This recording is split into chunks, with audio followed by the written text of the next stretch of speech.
नमस्कार, स्वागत है आपका उत्तर मागे प्रदेश में। मैं हूं अवधेश। ईंधन के बढ़ते दामों ने आम आदमी की अर्थव्यवस्था को औंधे मुंह कर दिया है। हालात ये हैं कि जेब का सेंसेक्स डाउन है, किचन की निफ्टी भी डावाडोल हो गई है। जीएसटी पर अपनी पीठ कितनी भी सरकारें ठोक लें, लेकिन आम आदमी के लिए पेट्रोल डीजल के बढ़ते दाम चौतरफा ठोकर सरीखे हैं।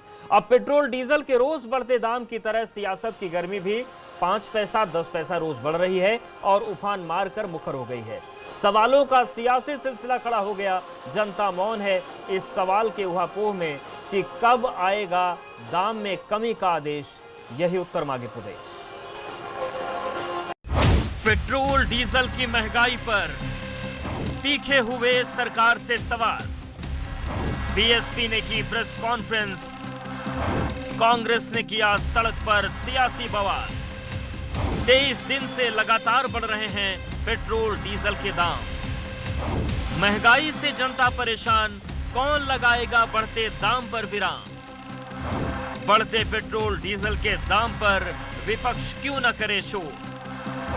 बेकाबू ईंधन के दाम पर सरकार क्यों मौन।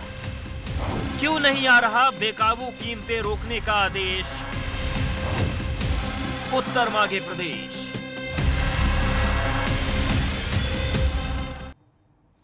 तो सवाल यही है कि पेट्रोल 80 के पार, जनता में हाहाकार, क्या कोई राहत का रास्ता है। हमारे साथ बेहद खास मेहमान जुड़ चुके हैं, सीधे उनका रुख करते हैं। प्रमोद तिवारी जी, पूर्व राज्यसभा सांसद कांग्रेस, अशोक पांडे जी, प्रदेश प्रवक्ता बीजेपी, नावेद सिद्दीकी जी, प्रवक्ता सपा, और प्रदीप भटनागर जी, वरिष्ठ पत्रकार हैं, प्रयागराज से जुड़ रहे हैं। आप सभी मेहमानों का बहुत स्वागत है।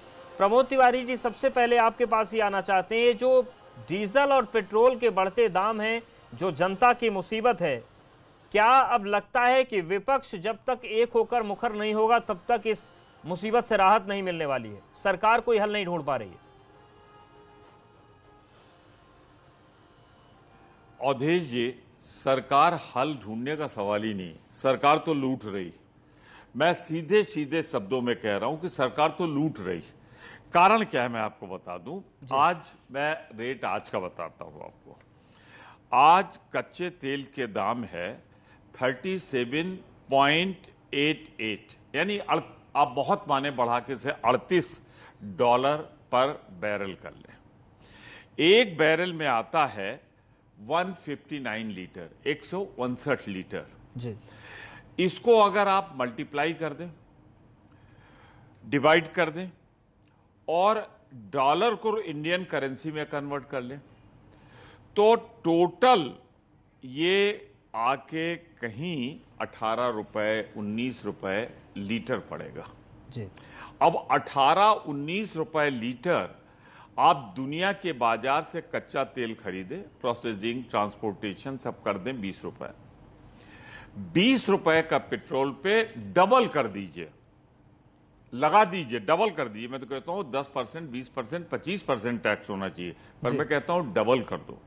तो आज 40 रुपए पर लीटर से ज्यादा अगर डीजल और पेट्रोल बिक रहा है तो ये लूट है, आम जनता की जेब पर लूट है। और सबसे बड़ा अपराध इसमें जो है, अगर ये पैसा सिर्फ सरकार को जा रहा हो जी, तब तो बात समझ में आती है।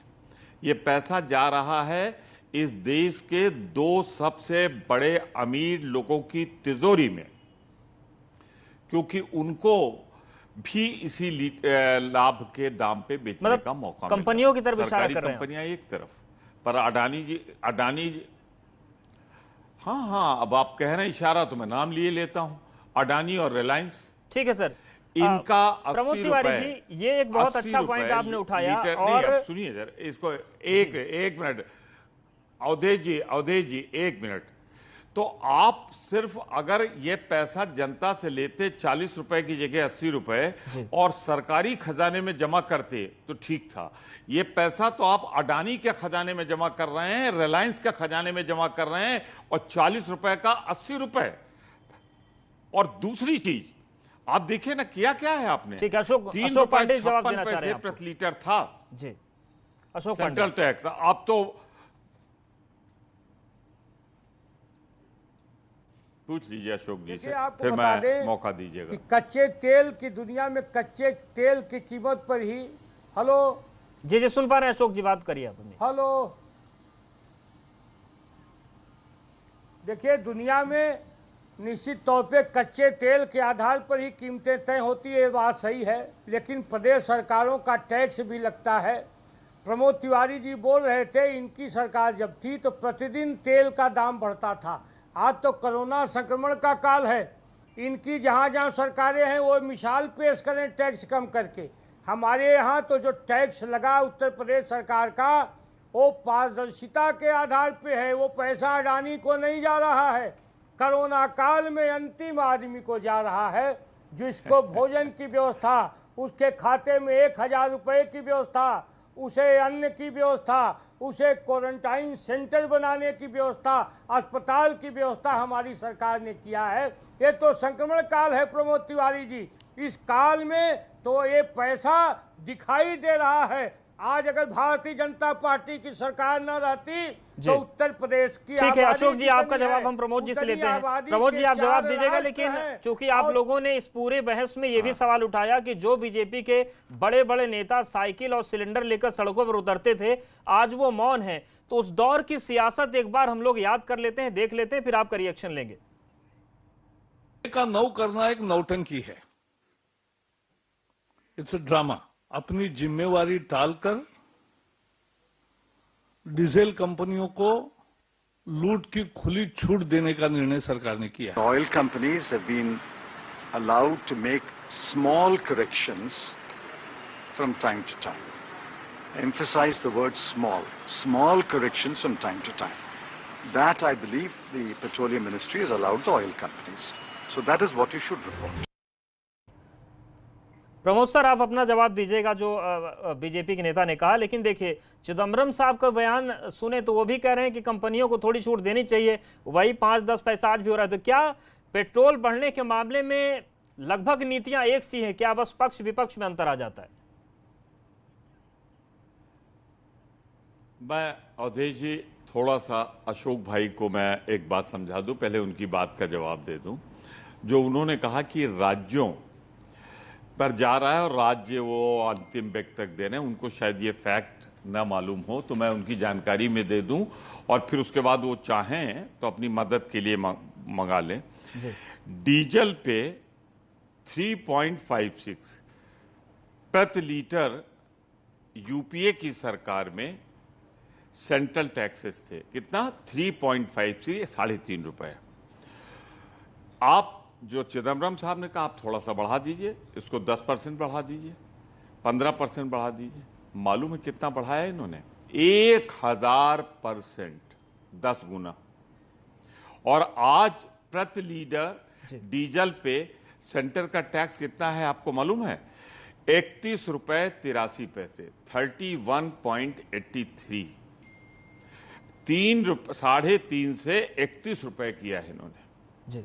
तो इसी से आप अंदाजा लगा लीजिए कि स्टेट गवर्नमेंट जो हैं उनको कितना उन्होंने बढ़ाया है और सेंटर ने बढ़ाया है। इसका मैं एग्जैक्ट फिगर दे रहा हूं, अशोक भाई चाहें तो अपनी मदद के लिए अपने पार्टी से मंगा लें। मैं आपसे एक चीज कहना चाहता हूं कि 3.56 का आप 7 रुपए कर देते, 100% बढ़ा देते, ये 1000% बढ़ा के आप अपनी जेब में ले रहे हैं। अच्छा, आप अपनी जेब में तो ले ही रहे हैं, इसी का फायदा उठा रही हैं प्राइवेट कंपनियां, जो मैंने नाम लिया आपको, अडानी और रिलायंस, वो भी तो 80 रुपए के ऊपर बेच रहे हैं। तो ये उनका पैसा कहां से जा रहा है? किसान के पास, मजदूर के पास, उल्टा हो रहा है।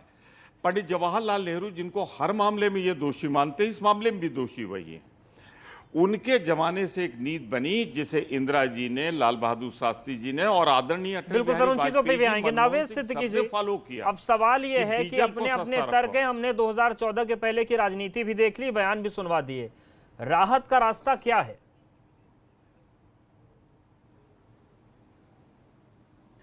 अवधेश भाई, देखिए सबसे बड़ी कमी तो ये है हमारे देश में कि अगर भारतीय जनता पार्टी से कोई सवाल करता है तो वो सीधे वो, और अगर कांग्रेस भी बैठी है तो ये सीधे आपको आज के बारे में ना बता के 1947 और नेहरू साहब और कहाँ कहाँ ले जाते हैं। आज जनता ये जानना चाहती है कि हम इतनी महंगाई जो हो गई है, आज जनता का जीना जो है वो मुश्किल है। पेट्रोल और डीजल जो है ये कहते हैं कि देश की इकोनॉमी की रीढ़ है, रीढ़ की हड्डी मानी जाती है, सारी चीज़ें जो हैं इसी के ऊपर निर्भर है। और उसके बाद भी एक ऐसी वैश्विक महामारी जो चल रही है इस वक्त देश में, दुनिया में चली, देश में है, और इसमें आपको चीज़ों को कंट्रोल करने के बजाय आप इस तरह की चीज़ें कर रहे हैं और एक दूसरे के ऊपर आप जो उंगली उठा रहे हैं। हम सबसे पहले तो हमारे अशोक जी जो बीजेपी के स्पोक्स पर्सन है उनसे ये जानना चाहेंगे, जब विपक्ष में आप बैठा करते थे उस वक्त आपका एक ही नारा होता था कि इन्होंने अगर पेट्रोल डीजल के दाम बढ़ाए तो गरीब से इन्होंने प्याज और रोटी खाने का हक छीन लिया। अब आप हमको ये बताइए कि इन्होंने अगर गरीब से प्याज और रोटी का हक छीना, आपने तो आज मध्यम वर्ग से भी वो हक जो है वो छीन लिया और आप उसके बारे में कुछ बता नहीं रहे हैं।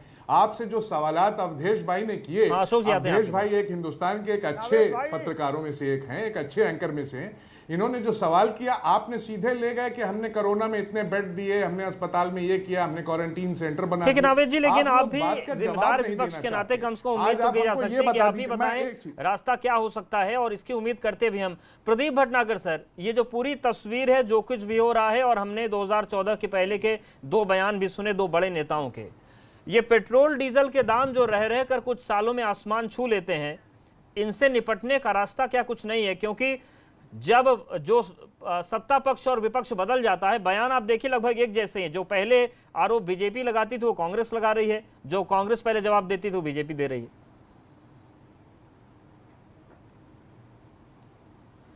बिल्कुल सही कह रहे हैं आप। वास्तव में ये कांग्रेस और जो भाजपा भारतीय जनता पार्टी है, इनकी मूलभूत नीतियों में कोई बहुत ज़्यादा आपको अंतर नहीं मिलेगा।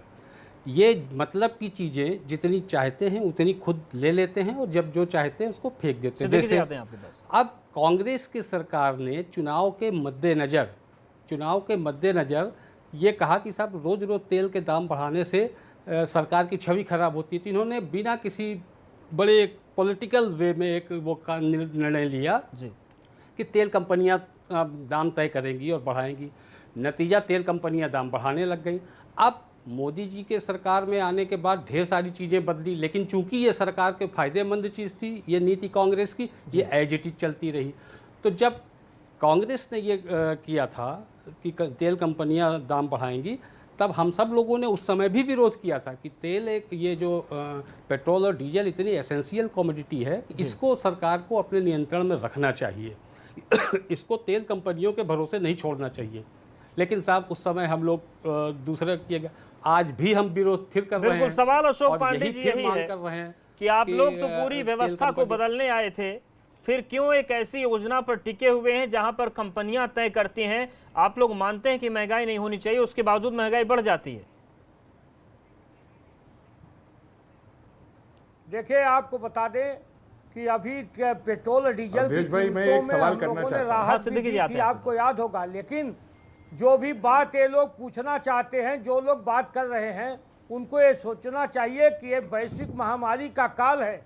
इस महामारी के काल में जो आमदनी सरकार की हो रही है, उसी पैसे से अंतिम आदमी को रोटी देने का काम सरकार कर रही है। आपको बता दें, पूरे दुनिया में 5 देशों की जो जनसंख्या उत्तर प्रदेश की है, 5 देशों में 1.5 लाख लोग कोरोना संक्रमण होकर मर गए। उत्तर प्रदेश में 1400-1500 लोग ही मरे हैं। इसकी सराहना उत्तर प्रदेश सरकार की हो रही है।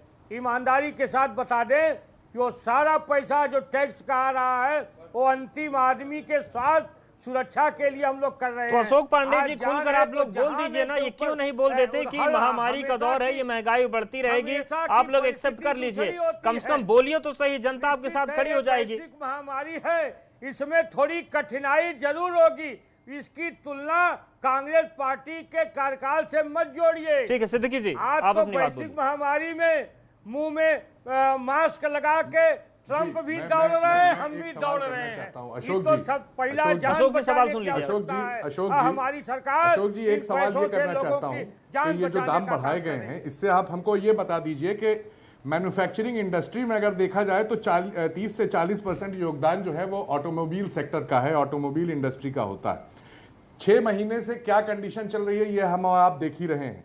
ऑटोमोबाइल सेक्टर को ये बताइए कि इस तरह से प्राइस हाइक करने में, बढ़ाने में, इस सेक्टर का आप बढ़ावा दे रहे हैं, ये सेक्टर और आगे जाएगा या नीचे जाएगा? और अगर नीचे चला गया तो जीडीपी की जो आप बात करते हैं कि हम जीडीपी बढ़ाएंगे, आत्मनिर्भरता की आप बात करते हैं, मन की बात में बात होती है, तो ये बताइए जीडीपी कैसे बढ़ेगी अगर ये सेक्टर नीचे चला अशोक गया? जी, कल जवाब की ले बात लेते है कि सारे शेयर बड़ी बड़ी कंपनियों के आप देख लीजिए, अशोक जी, जवाब चाहे दीजिए। जितनी कंपनीज हैं, हम कंपनियों के नाम नहीं लेंगे ये, लेकिन सबके शेयर जो है वो नीचे चले गए। आप इसका जवाब दीजिए, आप ये कैसे जीडीपी देश की कैसे बढ़ाएंगे?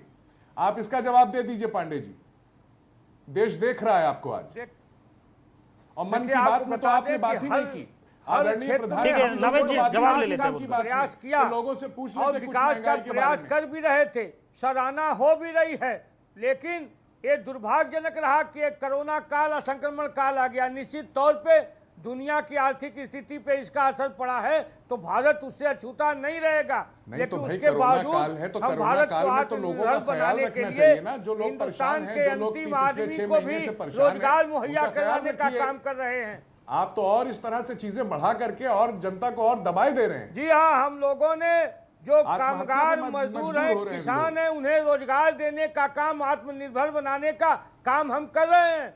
किसी भी अरे भाई राजनीतिक साहब, दल के मजदूर तो एजेंडे सड़क पे में मर गया, आप संविधान में मजदूर को ला तो रोजगार पाए की नहीं, गारंटी दूसरे खत्म हो गई दूसरे थी। प्रदेशों से लेकिन मोदी आप जी कह रहे की हैं सरकार मजदूर खा रहा है, पी रहा है। मोदी क्या जी झूठ की बोल रहे सरकार हैं? है जो अशोक भाई, लोगों अच्छा को नहीं लगता कि पैरों पे आपकी जैसी खड़ा होने शख्सियत का कोई मौका दे टीवी रही पे गलत बयान दे।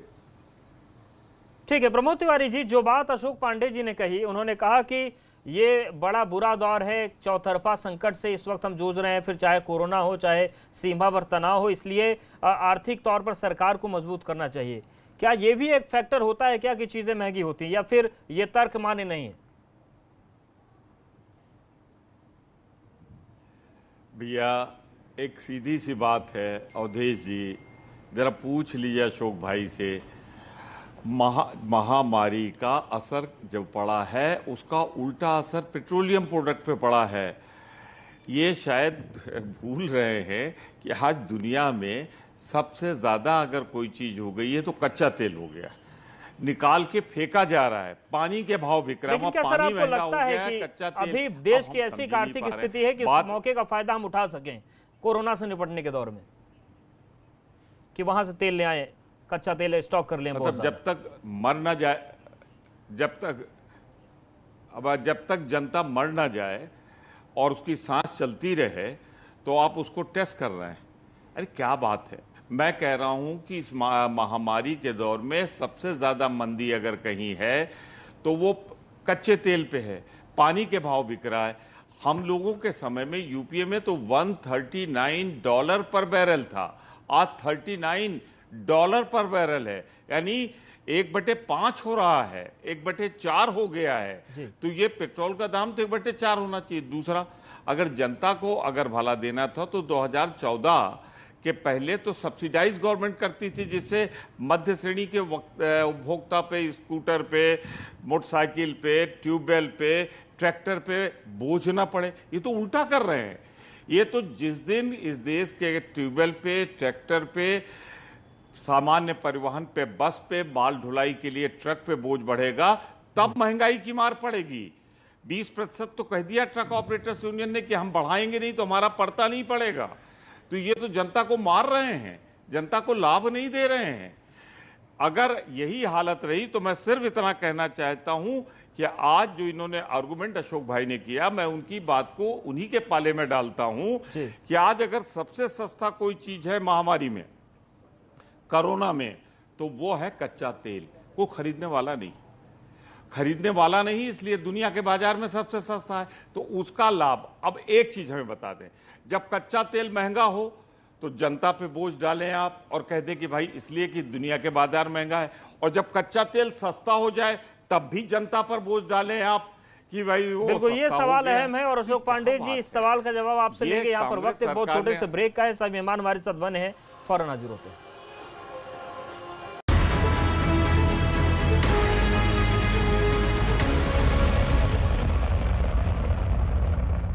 डाबर हनी की बात है ऑसम। इसमें है